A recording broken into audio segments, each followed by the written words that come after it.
You are listening to the Keep the Weight Off podcast with Dr. Angela and Marchelle, episode number 161. Welcome to the Keep the Weight Off podcast, where we bust all the dieting myths and discover not just how to lose weight, but more importantly, how to keep it off. We go way beyond the food, and we use science and psychology to give you strategies that work. And now your host, Dr. Angela Zechmann. All right. Hey, everyone, and welcome to the podcast this week. Welcome home, Marchelle. Like you were just gone for the whole week. You should have seen the clinic without you. It was a sad situation. Really? Oh, it was. I mean, it wasn't terrible, but we really did miss you. Well, thank you. I missed you guys too. It's good to be back. And I came back to beautiful weather. Yes. Yep. You left beautiful weather and you came back to beautiful weather. Yep. So, and it was awful while you were gone. So oh no. Tell us why you went to Vegas. So my son turned 21 back in July, but his best friend finally turned 21 at the beginning of March. So they were waiting to go together, to go to Vegas, and just, they wanted to go to like the big clubs. Yeah. Like this 3-story club. They're huge, and they just wanted to go check it out. And they went to Top Golf and went golfing, and it was really fun. I mean, we just, my husband and we just kind of kicked it around Vegas. We didn't gamble too much or anything like that. Just kind of looked at the sights, went down on Fremont. It was just a lot of fun just being in the sunshine. Yeah. Well, you posted all these pictures and it just looked like a blast. So I was happy for you. So that's great. Yeah. I love it. Yeah. Well, we are now in the middle of our Belly Busters challenges. So we do these every now and then. And so we're in the middle of one of them. And so I just want to invite our listeners, this podcast, it's a Wednesday when the podcast comes out, and we will be 2 days into it by the time we get this podcast out to you. And it's not too late because we have recordings.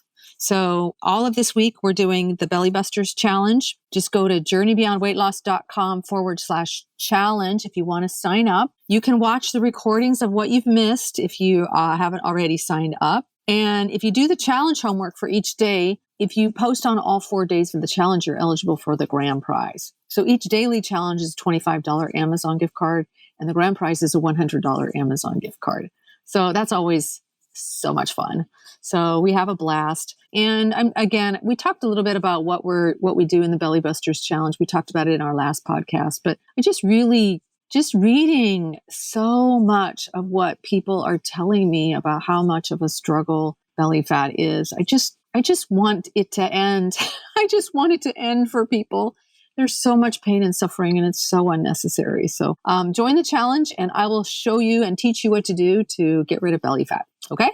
All right. Yeah, I know I've been reading a lot of the comments and people's stories of why they want to do the Belly Buster Challenge. And it just, I relate so much to so many people.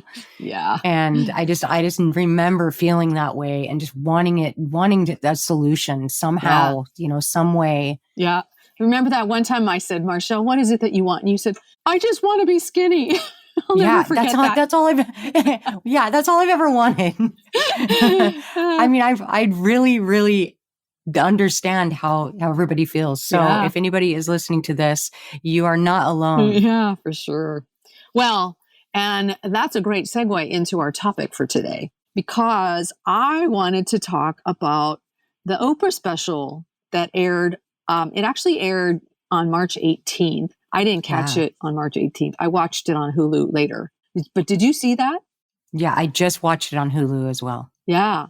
It's called... I've been hearing about it. Yeah. From, some of our patients and people that I know. But I don't know. I didn't think that it was going to be what it was. I thought maybe it was just going to be like some pitch of some kind of, diet thing. I don't know, because I felt like maybe it would be gimmicky, but I was pleasantly surprised. It was very, very informative, and it triggered a lot of emotion in me. And I shed some tears along with, the other people that were on the special. Yeah. So for our listeners who don't know about it, the special was called Shame, Blame, and the Weight Loss Revolution. And it was something that Oprah put together. And she actually, I really have to applaud her, because she's doing so much these days to help people who are struggling with obesity. she said that her goal in producing this special was to reduce the stigma and shame for having obesity, and also to reduce the stigma around how people choose to treat obesity, which I thought was brilliant. Because, we did a podcast a few weeks ago, maybe, I don't know, 6 weeks ago now, I don't remember. But even healthcare professionals still don't get this. And Yep. they are shaming people who are treating obesity with medications.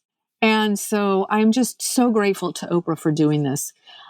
She reiterated several times that obesity is a disease. How many times have you heard that from me? I've been saying that Yeah. since. Yep. So A lot. obesity, the AMA actually declared obesity as a disease all the way back in 2013. Well, I've been talking about this since 2006, 2007, that obesity is a disease. So those of you who listen to this podcast regularly already know obesity is a disease, but the word just hasn't gotten out to the public yet, certainly not to mainstream medicine. And this all despite the fact that we have really effective medications now to treat it. Does that make It's sense? really too bad and shocking. Yeah. So I was fascinated because Oprah talked about her own struggle with her weight. And she said, for 25 years, making fun of my weight has been a national sport. she showed Yeah. some of the magazine covers and the late night talk show hosts. And so what she did was, and I don't know exactly when this was, like, I want to say in the late 80s, maybe early 90s, she starved herself on a liquid diet for 5 months. And then she wheeled out 67 pounds of fat on a little red wagon. And that was as much weight as she had lost. And she said the very next day she started regaining it. Yeah. The very next day. Yeah. I've been there. I understand being there. I totally understand what happened to her. Yeah. Yes. Do you want to expound I've on done that. I've gotten to a point where I celebrated, I got to a weight and then I celebrated it. And then all of a sudden something switched in my brain and I just started to gain right after that. The very next day. Yeah. I stayed for one day at that lowest weight that I got to. Yeah. And I understand that struggle and my heart broke for her. And I totally understood where she was coming from. Well, what we're now starting to understand is that our bodies, like the weight regulatory system in the brain, gets wonky when we have obesity. And so when we're dieting and starving, that really messes with that part of the brain. And I had an experience last week. I don't think I've had a chance to tell you about this because you just got back. This is a really good analogy to what was happening for Oprah. So I want to tell you what happened to me last week. So I'm doing this workup to be a living kidney donor, and they had to do a stress echo test on me. So what that is it's a check on my heart because I'm 62 years old. They need to make sure my heart's okay. And so the first thing they do is they lay me down on a table and they use an ultrasound wand, kind of like what you do when you're pregnant, only they're looking at my heart, right? And so they get all of these pictures of my heart. And while they were doing it, there would be periods of time where they would tell me to exhale all the air out of my lungs and then hold my breath. And I'm like, okay, so I would do it. They get the pictures that they need. Okay, great. All's fine. Then they get me on the treadmill. So I'm standing, I'm all hooked up to EKGs. They get me on the treadmill and they have me exercise. And it's a very strict, rigid protocol. It's a very specific protocol. And they have you keep going until one of three things happens. Either your blood pressure goes too high or too low, you start having chest pain, your heart rhythm starts going out of whack, or you tell them to stop it because you can't breathe anymore. So guess what happened to me? What happened? No, I went as far as I could. And I was at a point where, okay, you've got to stop because I need to take some breaths. Okay. Right. I didn't have any chest pain. I didn't have any heart rhythm issues. My blood pressure was fine. Everything was fine. Right. But I just couldn't go anymore. I was just like, okay, like I've done this sprint long enough. Right. And by the way, they did say that I was in excellent condition for a woman of my age. Good. That's what I wanted to hear. But here's what happened. They get me down immediately while my heart is still at peak capacity because they want to use their wand and they want to see what my heart's doing now that it's beating really fast and I'm all stressed out. So remember how I said that they had to have me exhale and then hold my breath. That's what I had to do while they're looking at my heart.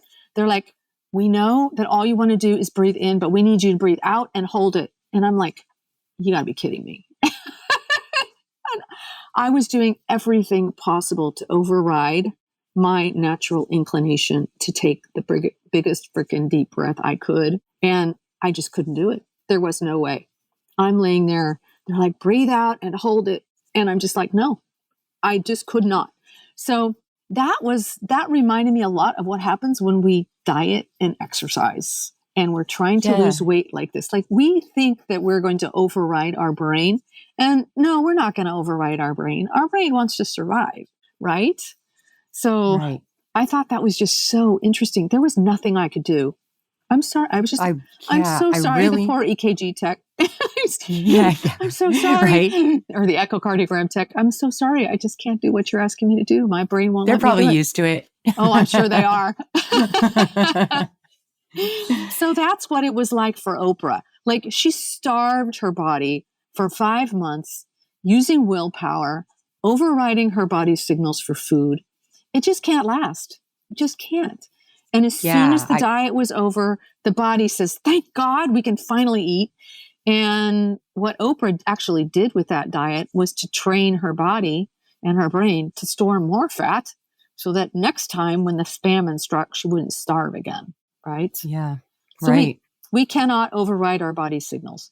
We just can't. We can try, but we can't. And that stress echocardiogram just really made that point hit home for me. And it was interesting because you remember in the special, she interviewed Dr. Bland, who's from Cleveland Clinic, and he said, dieting is a little bit like trying to hold yourself underwater and not breathe. Yeah, hold your breath underwater. Yeah, that's kind of what it feels like. So yeah, you can only do it for so long and then you have to come up for air. Yep. So so that's what I want all of our listeners to understand. Like when you have a brain that is dysregulated, when the weight regulation system gets dysregulated, trying to starve yourself is never going to work. Okay. And so Oprah went on to talk about how people like her with obesity are discriminated against all the time in our society. She said that discriminating against people with obesity is one of the last acceptable biases, which I thought was interesting. It's not okay to discriminate on gender or sexual orientation or anything else or skin color or anything, but it is okay to discriminate and judge on people's weight. And you, Marchelle, are well aware of this. Insurance companies put up all sorts of barriers for people getting treatment. And they tell people over and over again, well, you should just diet and exercise. This is a cosmetic issue. This is a willpower issue. This is not a disease.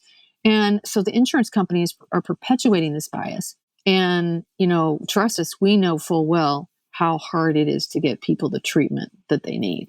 It's really difficult. It's sad but true. Yeah. And so, Marchelle's sitting there doing these prior authorizations all day, every day. You've probably forgotten how to do them now that you've been gone for a week. But I'm sure that it'll come back to me. God, it's just insanity what they're doing, what the insurance companies are doing. Yeah, we fight and fight and fight. Mm-hmm. And sometimes we win, sometimes we don't. Yep. We do the best we can, that's for sure. Yep, that is for sure. Well, I just really look forward to the day when we see that the real cause of this disease is a brain disorder and not a character flaw, and that many people need medications in order to get their brain functioning normally again. But of course, this needs to be in the context of a complete program, right? Like you can't just take medications and have the problem go away. Just like you can't just go on a diet and have the problem go away. It's a complex disease, and we need to come at treatment from all different angles. So Oprah interviewed a woman named Amy who struggled with food since she was 5 years old. So, 5-year-olds don't have character flaws. Amy said that she was always thinking about food growing up, and she gained a lot of weight. And she said food was her best friend. She had gotten married and she'd had a couple of kids. And during the pandemic, she was stuck at home with her 2 kids. And she felt very isolated, and she used food to comfort herself. And she felt really, really ashamed about her weight and her appearance. And she didn't even want to take her kids out in public. And she said she was in a really bad place. She had gotten up to 300 pounds. And when she went to the doctor, she discovered that she had diabetes and a lot of other health issues on top of that. So she started taking one of the injectable weight loss medications. She didn't say which one it was, but she said right away that that voice in her head that told her that she should go find something to eat just went away. It was gone. She said she felt an incredible freedom, and she said it was indescribable to have those thoughts be gone. And I think you might correct me on this. I think she said she'd lost 160 pounds. Does that sound about right? I think it was about that much. Yeah. And so she came on as a guest. She's healthy and vibrant, and all her numbers are normal, and she's stunning and healthy and beautiful. Yes, she is. Yeah. It's amazing. I could totally relate to Amy's story. Everything that she said was like talking about my own story. And I just could, and just how people treated her different when she was bigger, and how they treat her so different now. Even her children, they treat different when she's in public. I totally relate to that too, because it is true. Like when I was bigger, or, when I was at my heaviest, and most unhealthy time of my life, I felt invisible. I wanted to be invisible. Yeah. I didn't have much of a personality. People weren't very nice to me. Wow. But now people treat me completely different. I don't know why it's like that, but it's true. Yeah. Wow. So you have noticed that too, that since you've lost weight, people treat you differently. And maybe also it could be the confidence that I found in myself too, that I'm more outgoing and more friendly and happier. Yeah. And so, but I'm probably projecting, when I was in a bad place, I was probably projecting that out and, into the world. And now that I'm in a better place inside, but I really do feel like people treat me differently. Yeah. Yeah, they probably do. So, yeah. Well, here's one of the most important things that Oprah said, in my opinion. She said, most people think that being fat is a personal choice.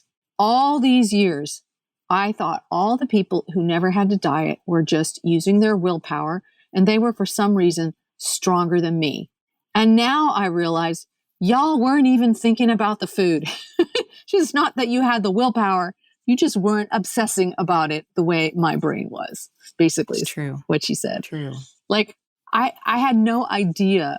Basically what she's saying is she had no idea that it was possible to live life without having food thoughts all the time. And they talked about how they'd be eating breakfast and they'd be thinking about what they're going to have for lunch. And, what are we going to have when the holidays come around? And just always, always, always lots and lots of food thoughts. So just be aware of that all of those food thoughts are, and I was just talking with a patient the other day, and she was telling me how free it felt to not have those food thoughts anymore, and how she never, ever wants to go back there again.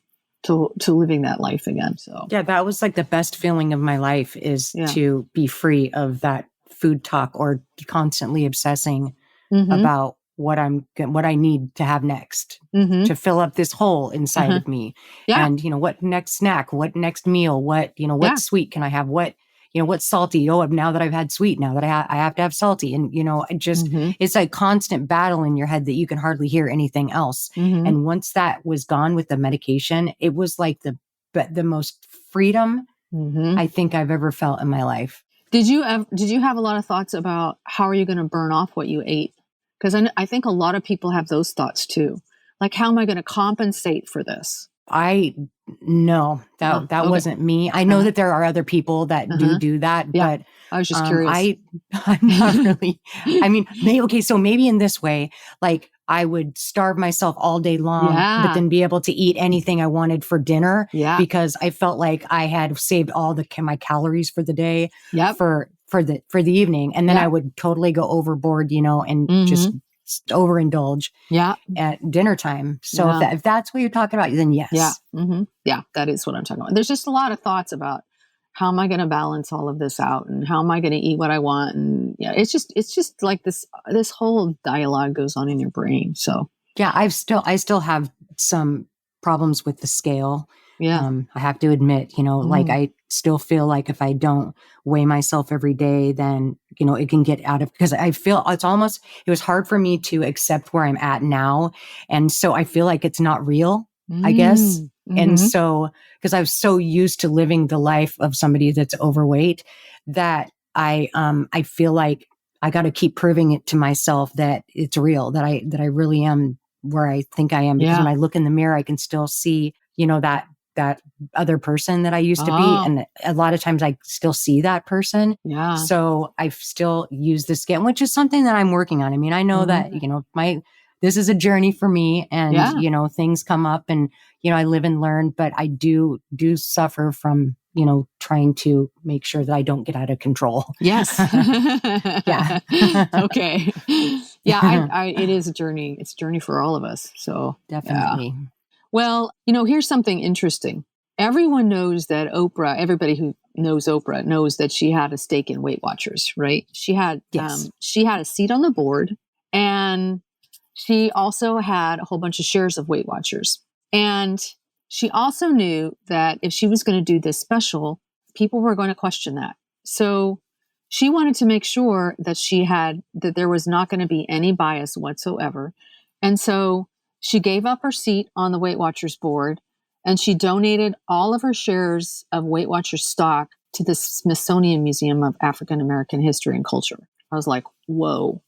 Yeah, me too. Yeah, like, wow. So she had the CEO of Weight Watchers on, and her name is Seema Sistani. And she said, Weight Watchers is the most clinically tested and evidence-based behavior change program out there. And Oprah said, why? Because what Weight Watchers has done is they now have the capacity to prescribe medications. Yeah. And they do it through an online program. And I'm going to call her Ms. Sistani. I don't know what her credentials might be, the CEO. She said, we realized we were missing the biology. We were missing the biology. We were able to help a lot of people, but there were a lot of people who still had the biology that was out of whack.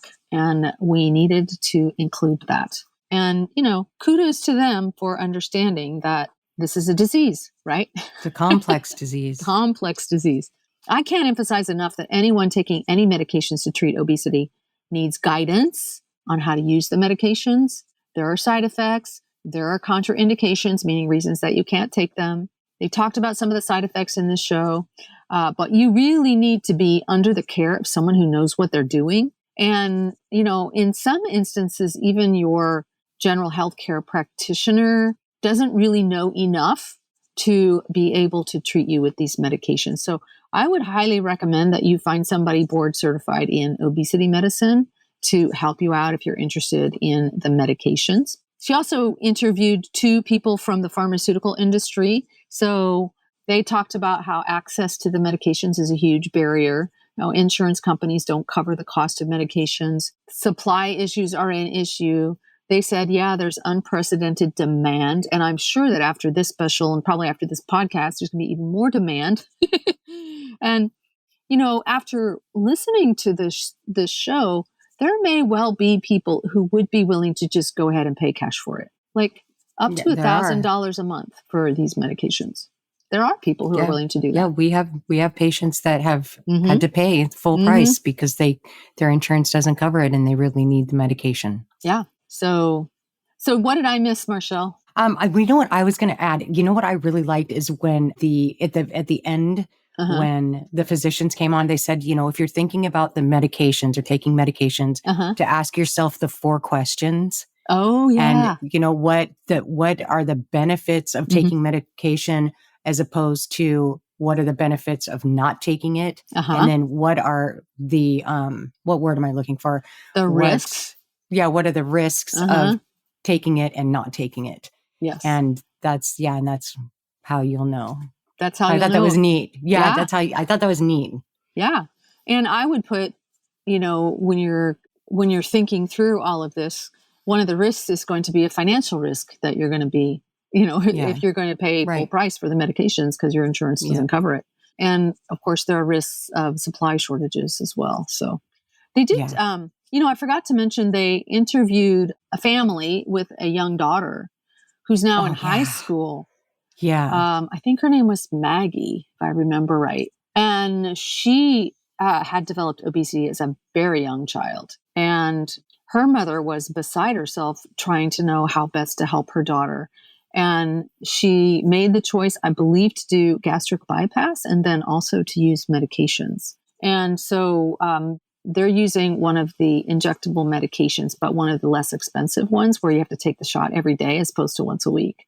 So less effective, less expensive. right, exactly. But it's working okay for the daughter. So Yeah. there is that conversation also when you're talking about using medications in children and adolescents of risk versus benefit, right?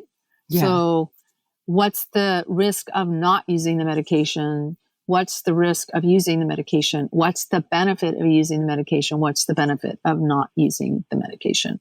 And you have to weigh all of that. And, again, a lot of people judge that mother. She had. Yeah, she went through so much. Yeah. They're like, how can you do this to your child? Like she talked about some of the things that people had said, and it's just like, you don't understand. Like she said, walk a mile in our shoes. Yeah, walk a mile in our shoes. Yep. Yeah. So, it's just, I just want all of us to understand this is a serious problem for people. It's a real struggle. The medications give so much hope, and they really helped Oprah, for one, release the shame and the blame. Do you remember that part where she was talking with Dr. Bland and Dr. Bland was saying, well, yeah, we've had other medications. We've been using medications for decades now. And then Oprah said, well, where was I? Yeah, she's like, where have you been? I even went to that clinic. Where were you guys 20 years ago? Yeah. I'm like, yeah, we've been doing this for a long time. So, but yeah, well, it just like blew up recently. Mm-hmm. But yeah, and one of the doctors said, well, there wasn't TikTok back then. Yeah, exactly. We didn't have TikTok back then. So, well, I just there's no, I have to say there is no miracle medication that's going to fix all this, though. Despite what we want and what we hope for, that there's no the gastric bypass or pill or injection that is going to cure this disease because it's so complex and you have to really deal with the entire disease of obesity. And that means like what's going on in your heart and in your mind as well. It's so important. And that's why it's so important to get with a community that you can work on that part of it. It's not just the eating part. Yep. And I feel like if you don't get with a professional that knows about this disease, that you're just going to keep yo-yoing. If you just try to throw, just a medication on it, because like the stuff that goes on inside your brain and inside, your emotions and your emotional attachment to food is it's so important to treat that as well. I couldn't agree with you more. I don't think you can do one without the other and have long-term success. Right. Yeah. Yeah. They talked about using medications to treat cancer. Well, you wouldn't just throw cancer medications at somebody and say, here. Yeah.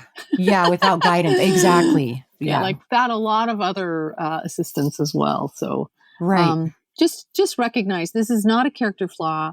This is a serious metabolic disease. It affects the brain in a myriad of ways, and everybody's affected differently. Don't ever compare yourself to anybody else because it affects all of us differently. And there's no such thing as willpower when it comes to food. There just isn't. It's your body is either telling you need to eat, and in many cases, you don't actually need to eat, but your body thinks you need to eat. And so you're getting all of these food thoughts erroneously. And there isn't any fighting that. Just like me trying to hold my breath, like there's no fighting it. Your body, you're going to have to do what your body needs you to do. So do the best that you can to just remember that this is a tough disease to keep under control. Do not let anybody ever tell you that there's anything wrong with you if you have this disease. You are a beautiful, beautiful, beautiful human being. You just happen to have a disease, and we want to do the best we can to get you the treatment that you need. And you need an obesity medicine specialist, especially if you have one of those doctors that just doesn't get it yet. doctors or other healthcare professionals that just doesn't get it yet. You need to be with people who do get it. All right, everyone, that's what we have for you this week. And, I have to hand it to Oprah for her huge heart and her incredible service to everyone struggling with obesity. Unfortunately, she did not hand out a year's supply of medication for everyone in the audience. That would have been nice. I was expecting that. Here's a pen for you, and here's a pen for you. You get a pen, and you get a pen. She did not offer an Oprah coupon program to help people get the medications, but she's done a really great thing here just by helping people to understand that the voices in their heads that are telling them to eat all the time are part of the disease and not a weakness. And she's really helping to reduce the stigma of this disease. I hope that if you have it and you've been judging yourself for it, that you'll find a way to stop that. And that if you have any biases against yourself or others who are struggling, that you'll just question those biases just a little bit. Okay? Yeah. And if you haven't watched the special, I suggest you go to Hulu and watch it. It's worth watching. Yeah. Yep. And again, I would encourage you to join our Belly Busters Challenge. I can teach you a whole lot about this. Just go to journeybeyondweightloss.com/challenge to sign up, and you can watch the recordings and you can join us and be in the running for some great prizes and learn a whole bunch and be with a great group of people while you do it. So I think that's all I have. Do you have anything else, Marchelle? No, that's it from me. Okay. All right, everybody. Have a terrific week, and we will talk to you next week. Take care. Bye. All right. Goodbye, everybody. Hey, if you really want to lose weight and keep it off for good, your next step is to sign up for Dr. Angela's free weight loss course, where you're going to learn everything you need to get started on your weight loss journey the right way. Just head over to journeybeyondweightloss.com/free course to sign up. Also, it would be awesome if you could take a few moments and write a review on iTunes. Thanks, and we'll see you in Journey Beyond Weight Loss.